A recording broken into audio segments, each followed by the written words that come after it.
I grew up in Mississippi. I was born in a very small town and grew up in a very rural environment.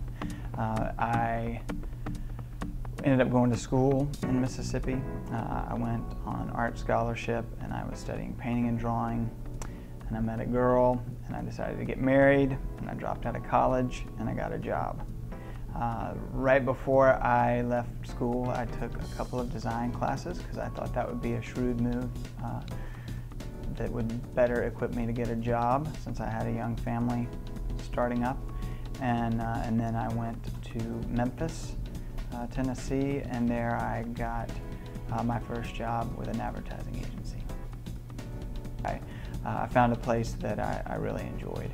And it was also a very intense, competitive environment, lots of young designers, but it was one of the places to work in town at the time.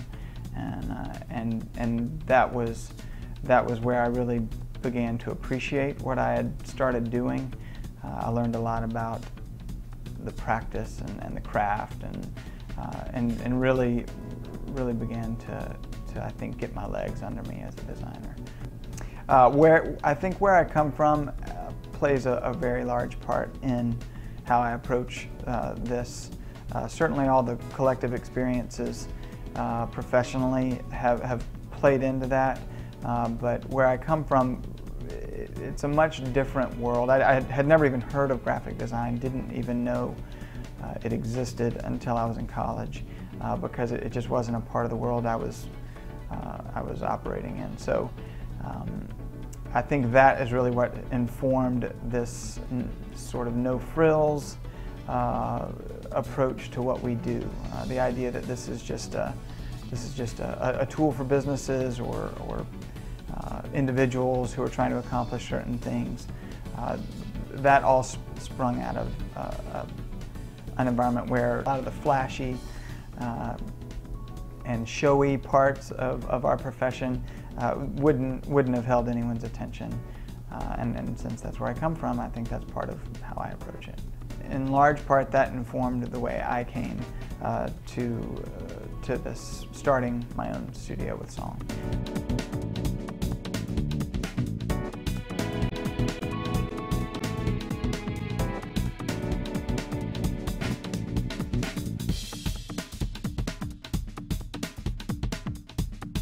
We've actually been talking about our process a lot lately. We've come to find over the last several years that our process is not that dissimilar from the processes that other graphic design studios employ, but it's also not at all dissimilar from the processes that architects or scientists or anybody, accountants, anybody who's good at what they do, they approach their work as creative problem solving.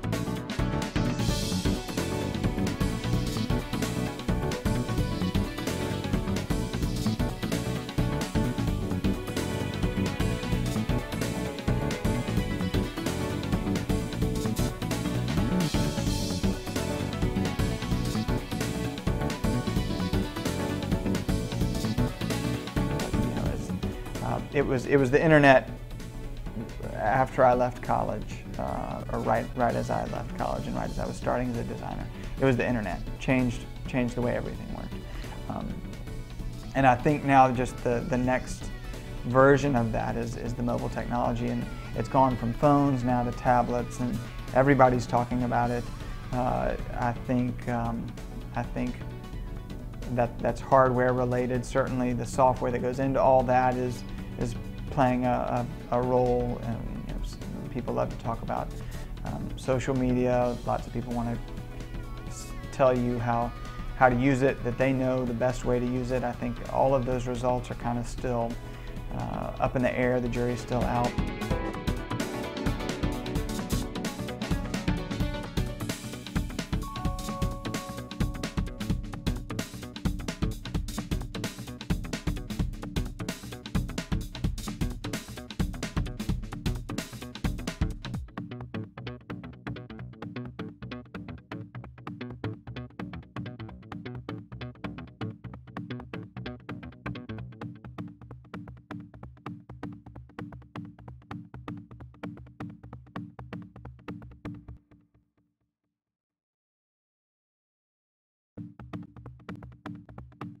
I wasn't trained as a designer in school and didn't study it. All of my training has been on the job.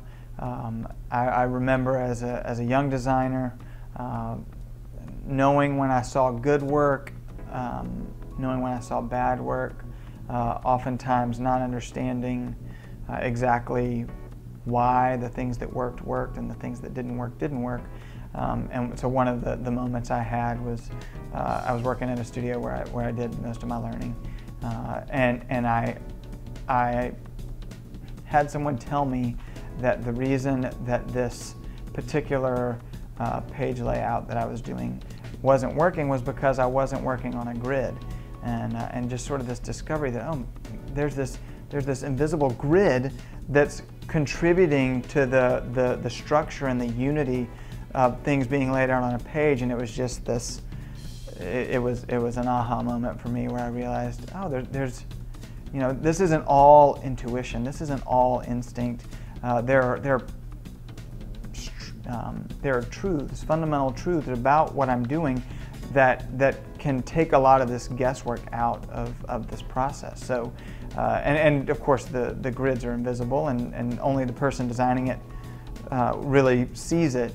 But then the people who interact with that later see the order and they see the structure, and they may not necessarily recognize how that order and structure is being put into place, but it was such a relief for me to realize that this is a tool that I can use moving forward. The value of some experience, that was a real aha moment.